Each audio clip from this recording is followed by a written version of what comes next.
Rajasthan breaking news में आपका स्वागत है। खबरों के सबसे विश्वसनीय ठिकाने से मैं रमेश गांधी।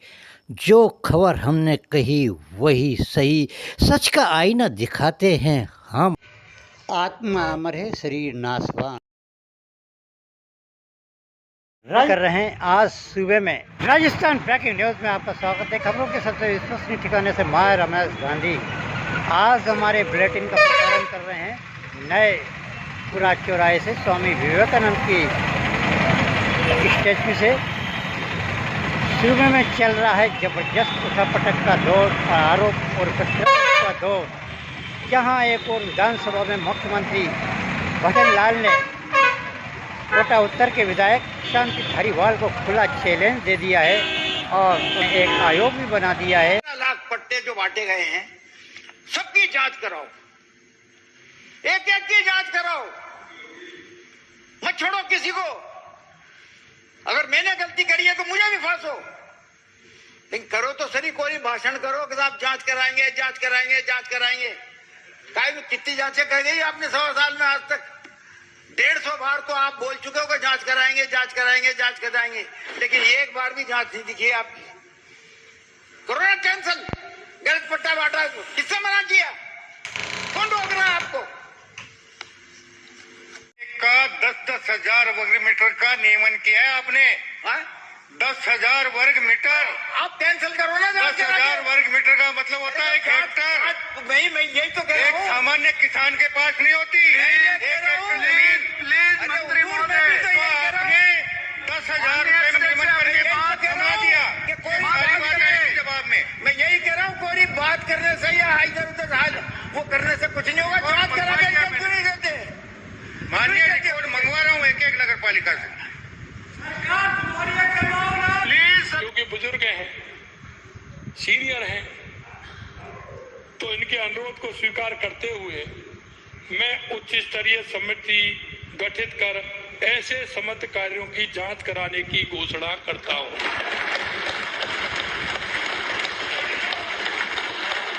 क्योंकि सीनियर सदस्य हैं, अच्छे सदस्य हैं, अनुभवी सदस्य हैं, तो माननीय अध्यक्ष जी उनकी मांग आई है तो मैंने उनकी मांग मानते हुए मैंने उसकी घोषणा की है कि उनके भ्रष्टाचार के कारनामों की जांच अब आयोग करेगा। शांति धारीवाल अब फंस गए हैं मुख्यमंत्री भजन लाल के चंगुल में, क्योंकि उन्होंने विधानसभा में स्पष्ट यूडीएच मंत्री खर्रा को और भूतपूर्व यूडीएच मंत्री श्रीचंद कपलानी को चैलेंज दिया था कि दम हो तो नोटिस देकर बताओ और मेरे भ्रष्टाचार की जांच करवाओ। मुख्यमंत्री ने उस जांच और उनकी मांग को पूरा कर दिया है और विधानसभा में कहा है कि चोर मचाए शोर। शांति धारीवाल निकल जाते हैं अपने कार्यक्रमों से और वहीं देखेगा उनके करोड़ों रुपए के भ्रष्टाचार के ये कारनामे। देखिएगा ये रेलिंग लगवाई थी यहाँ लाखों रुपए की, चोर इस रेलिंग को भी चोर ले गए हैं। देखिएगा ये बिल्डिंगें, खंडर इमारतों को भी उन्होंने यूआईटी के माध्यम से करोड़ों रुपए लगाकर जवान बनाई थी, लेकिन इनके मालिक इनकी धूल नहीं उठा पा रहे हैं। चारों ओर धूल से सारी बिल्डिंगें धूल दूषित है और ये छतरियाँ बनाई गई थी, इन पर 4-4 इंच धूल जमी हुई है। कुल मिलाकर जहाँ एक नए पुरे चौराहे का मैन का ये हाल है, तो कोटा शहर का क्या हाल होगा? पंडित जवाहरलाल नेहरू, सरदार वल्लभ भाई पटेल, अन्य महान नेताओं की मूर्तियों पे 4-4 इंच जेडीवी कॉलेज के सामने धूल जमी हुई है। वहीं दूसरी ओर शांति धारीवाल के घर के आगे 4 हाथी बनवाए थे, श्वेत हाथी थे और श्वेत हाथी धूल दूषित थे। ना तो उनकी समय पर कोई धुलाई होती है और ना कोई सफाई होती है। देखिएगा चौराहे उधड़ने लगे हैं और चौराहे की मिट्टियाँ भी उधड़ने लगी है। कुल मिलाकर जहाँ एक भारतीय जनता पार्टी अब शांति धारीवाल को तगड़े शिकंजे में कसने वाली है, वहीं दूसरी ओर अशोक नगर पर भी जबरदस्त प्रहार किया है संसदीय मंत्री और कानून मंत्री जोगाराम पटेल ने कहा है कि कांच के घरों में रहने वाले निशाना साधने से चूकते हुए नजर नहीं आते हैं। आपको बता दें कि एक बार फिर से अशोक गहलोत ने भजनलाल शर्मा पर जोरदार निशाना साधा है।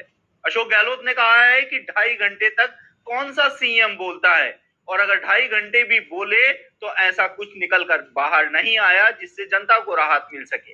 ऐसे भजनलाल शर्मा को अशोक गहलोत ये भी, अरे भाई तुमने क्या कर दिया, ये हमारा ही था, हम पर जितना है जितना करेंगे। तुम कौन होते हो, तुम ये क्यों पूछ रहे हो, काहे के लिए पूछ रहे हो, क्या किया तुमने, क्यों पूछ रहे हो। हमने हमारा था, जितना है जितना लेंगे, जितना है जितना छोड़ेंगे। तुम क्यों, क्या बात करना चाहते हो, ऐसे पूछ रहे हैं भाई। मैं आपको जवाब देता, सुनिए मैं आपको जवाब देता, 1 मिनट सुनिए, मैं आपको जवाब देता। आप मेरे से इस बात को कहते कि हमारी योजना थी, हमने इतने की योजना बनाई, आपने उसमें से इतना पानी छोड़ दिया, आपने इतना क्यों नहीं लिया, वो हमारी थी, वही हमने बता दी। आप कह रहे ठीक है साहब, ठीक है, ये ठीक है।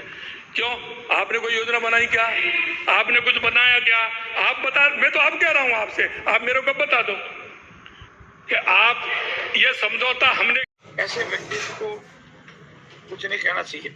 और ये जो बात कहनी है तो विधानसभा में आना चाहिए। सुर्खियों में आना, अखबारों की सुर्खियां बढ़ना, ये अलग विषय है। पूर्व मुख्यमंत्री कभी विधानसभा आवे नहीं, पुलिस कर्मियों के हित की बात करे नहीं, और बाहर सुर्खियां बटा रहे, वो ठीक नहीं।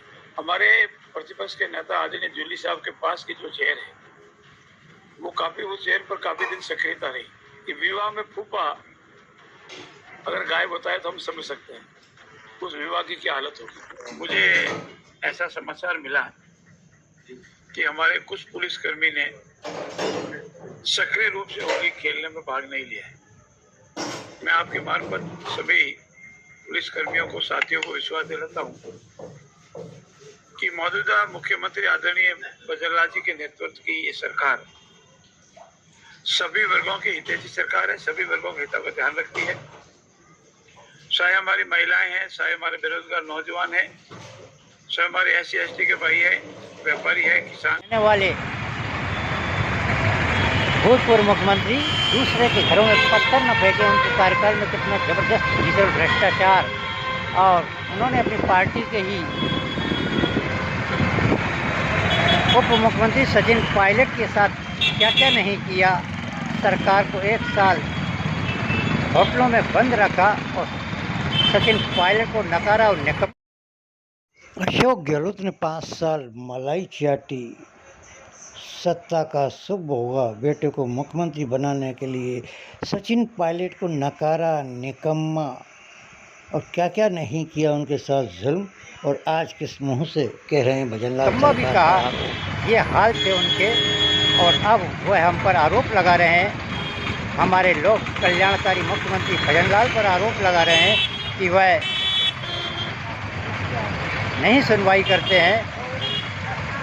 और उन्होंने जो आरोप लगाए हैं, कल उसका ज़बरदस्त पलटवार भी किया है।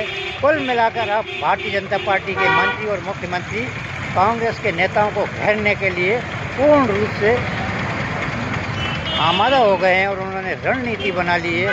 कुल मिलाकर अब देखना ये है कि UDH मंत्री शांति धारीवाल की भ्रष्टाचार की नीतियों को भारतीय जनता पार्टी कितने पुरजोर तरीके से जांच कराकर आम जनता के पटल पर रख पाती है या नहीं।